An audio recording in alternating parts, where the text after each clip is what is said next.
विचार से विश्वास तक शिक्षा का नया अध्याय। स्वागत है आपका दामोदर यूनिवर्सिटी में। From thought to believe a new chapter of education. Welcome to Damodar university.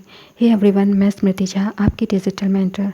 आज की क्लास में हम क्लास 9th के चैप्टर 9th ग्रेविटेशन के जो हमारी एग्जाम्पलर बुक है उसके लॉन्ग आंसर टाइप क्वेश्चंस को सॉल्व करेंगे।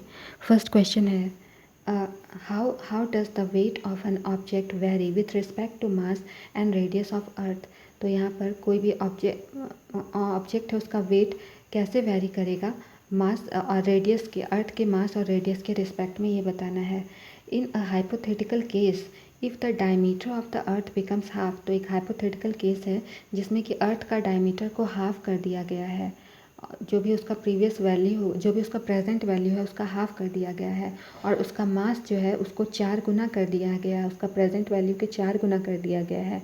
तो then how would the weight of any object on the surface of earth be affected. तो उसका जो वेट है उस पर क्या इफ़ेक्ट पड़ेगा ये बताना है।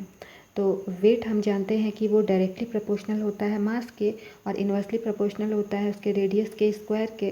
तो हम लोग जानते हैं कि वेट जो है वो मास के डायरेक्टली प्रोपोर्शनल होता है और रेडियस के स्क्वायर के इन्वर्सली प्रोपोर्शनल होता है। हम लोग इस तरीके से लिख सकते हैं, proportional to m/r square. Original weight हम लोग मान लेते हैं, जो ओरिजिनल को हम ओ से डिनोट कर रहे हैं यहाँ पर, WO, ये ओरिजिनल वेट है। तो वेट इज इक्वल टू, कैसे वेट कैसे फाइंड करते हैं, मास इनटू एक्सीलरेशन। तो ये मास है और ये ग्रेविटी है, एक्सीलरेशन ड्यू टू ग्रेविटी। और उसके बाद में हम जी की वैल्यू क्या होता है, gm/r स्क्वायर। तो हमने जी की वैल्यू, स्मॉल जी की वैल्यू ये पुट की है gm/r स्क्वायर। तो ये WO वेट ऑफ जो भी ऑब्जेक्ट है उसका हो गया mg कैपिटल M/r स्क्वायर। तो हाइपोथेटिकल वे में जो है m को क्या कहा गया है, वो 4m बनाने के लिए कहा गया है, और रेडियस को r/2 कर दिया गया है।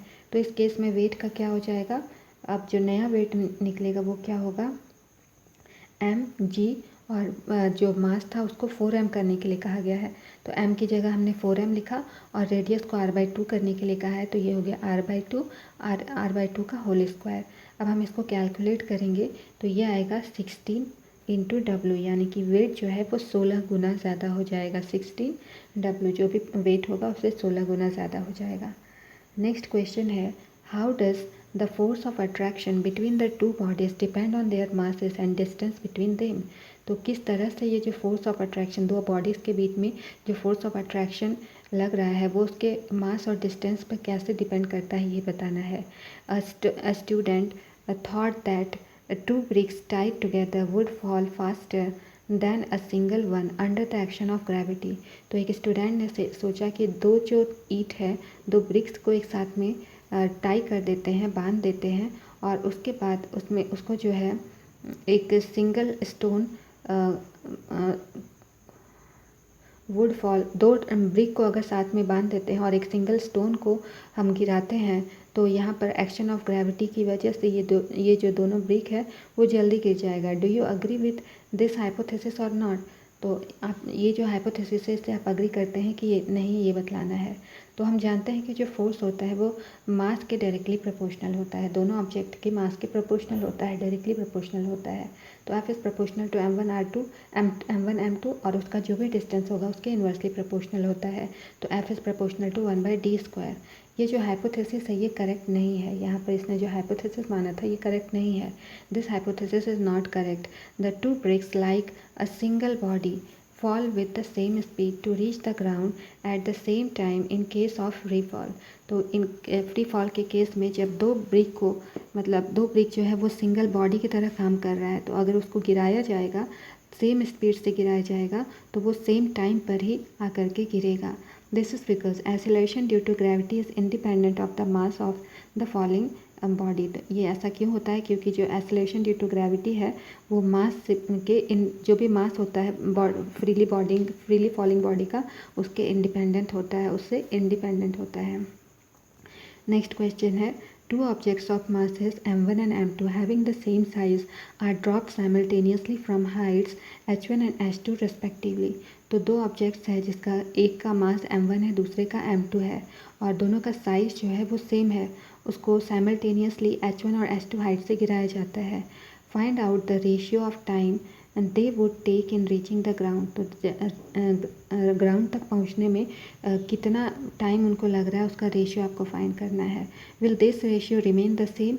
तो क्या ये जो रेशियो है हमेशा सेम रहेगा अगर एक ऑब्जेक्ट को जो है वो हॉलो हो और दूसरा जो है सॉलिड हो। फर्स्ट केस में एक ऑब्जेक्ट हॉलो है, दूसरा ऑब्जेक्ट सॉलिड है। सेकंड में है दोनों जो है ऑब्जेक्ट वो हॉलो है और साइज़ दोनों का सेम है दोनों केस में। तो क्या होगा ये बताना है, रीज़न के साथ बताना है। तो आंसर क्या है, H1 is equal to half GT²। तो यहाँ पर ये जो है हाफ GT², ये जो फार्मूला है हमने इसको यूज़ किया है। तो H फर्स्ट केस में हमने निकाल रहे हैं H1 is equal to half GT1²। Second case में H2 is equal to half GT2² हो गया। अब क्योंकि डिस्टेंस यहाँ पर 0 है तो यहाँ पर हमें T1/T2 का हमें रेशियो लेना होगा। तो ये T1/T2 का रेशियो जब हम लेंगे तो ये हमारा हो जाएगा √H1/H2। तो अब यहाँ से हमें रेशियो फाइंड करना था। तो ratio will not change in either case.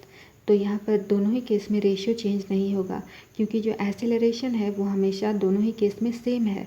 In case of free fall acceleration does not depend upon mass and size. तो फ्री फॉल के केस में जो एक्सेलरेशन है वो मास और साइज पर डिपेंड नहीं करता है। नेक्स्ट क्वेश्चन है, a cube of side 5 centimetre is immersed in water and then is in saturated solution. तो एक क्यूब है जो 5 सेंटीमीटर का है, उसको पहले पानी में डुबाया जाता है और उसके बाद एक सैचुरेटेड सॉल्ट सॉल्यूशन में डुबाया जाता है। In which case will it experience a greater buoyant force. तो किस केस में वो ज़्यादा बॉयंट फोर्स एक्सपीरियंस करेगा ये बताना है। If each side of the cube is reduce to 4 centimetre. तो हर एक साइड को, क्यूब का हर एक साइड को 4 सेंटीमीटर रिड्यूस कर दिया जाता है। देन इमर्स्ड इन वाटर, उसके बाद उसको फिर पानी में डुबाया जाता है। What will be the effect on the buoyant force experienced by the cube as compare to the first case of water. तो इस केस में जो बॉयंट फोर्स एक्सपीरियंस करेगा ये क्यूब, तो उसके जो फर्स्ट केस था और ये सेकंड केस है, दोनों को कंपेयर करके बतलाना है कि क्या इफ़ेक्ट पड़ेगा। जो भी इफ़ेक्ट पड़ेगा उसका रीज़न बताना है। तो ये फर्स्ट पार्ट था क्वेश्चन का, पहले इसको देख लेते हैं। आंसर क्या है, the cube will experience a greater point force in the saturated salt solution because the density of the salt solution is greater than that of water. तो यहाँ पर जो क्यूब है, यहाँ पर जो सैचुरेटेड सॉल्ट सॉल्यूशन में जब इसको डुबाया जाएगा तो इस केस में ये ज़्यादा पॉइंट फोर्स एक्सपीरियंस करेगा क्योंकि जो सॉल्ट सॉल्यूशन होता है उसका डेंसिटी वाटर के कंपैरिजन में ज़्यादा होता है। नेक्स्ट है इसका सेकंड पार्ट जो था, इसका आंसर क्या लिखा हुआ है, the smaller cube will experience lesser buoyant force. तो यहाँ पर बड़ा और छोटा मतलब उसका रिड्यूस कर दिया गया था इसका साइज़ को। तो उसका वाला आंसर है कि जो स्मॉलर क्यूब है will experience lesser buoyant force as its volume is lesser than the initial cube. तो इनिशियल क्यूब के कंपैरिजन में सेकंड वाला जो क्यूब था उसका जो बॉयंट फोर्स है वो कम, उसका जो वॉल्यूम है वो कम है, इसीलिए वो जो है कम बॉयंट फोर्स को एक्सपीरियंस करेगा। अब सेकंड पार्ट में आते हैं। A ball weighs 4 kg of density 4000 gram per cubic metre is completely immersed in water of density 10 kg per cubic metre. तो यहाँ एक बॉल है जिसका वेट 4 kg है और इसका जो डेंसिटी है 4000 किलोग्राम पर क्यूबिक मीटर है। इसको पूरा का पूरा पानी में डुबा दिया जाता है और पानी की density 10⁻³ kg per cubic metre है। तो यहाँ पर बॉयंट फोर्स फाइंड करना है, जी की वैल्यू 10 मीटर पर सेकेंड लेना है। तो सेकेंड में बॉयंट फोर्स क्या होता है, बॉयंट फोर्स कैसे निकालेंगे, जितना भी लिक्विड को डिस्प्लेस करेगा वो बॉयंट फोर्स के बराबर होता है। तो ये हो गया buoyant force is equal to weight of the liquid displaced. Weight of liquid कैसे फाइंड करते हैं, जो भी डेंसिटी होगा वाटर का उसको हम लोग वाटर के वॉल्यूम से वाटर का वॉल्यूम और जी से मल्टीप्लाई कर देंगे। तो density of water into volume of water displaced into G. तो वाटर की डेंसिटी है 1000, वाटर कितना वाटर डिस्प्लेस किया है 4/4000 और जी हमें 10 लेना था तो 10 से हमने मल्टीप्लाई किया है। इसको जब कैलकुलेट करेंगे तो ये आ जाएगा 10 न्यूटन। तो इसी के साथ हमारी आज की क्लास एंड होती है और इसी के साथ हमारा जो चैप्टर है ग्रेविटेशन ये भी एंड होता है। यदि कोई भी डाउट हो तो आप हमारे डीयू के कमेंट सेक्शन में अपना सवाल ज़रूर पूछें। मैं हर एक लर्नर को रिप्लाई देने की कोशिश करूँगी। Okay then, keep learning, keep growing only at DU. See you soon in the next class. Thank you, bye bye.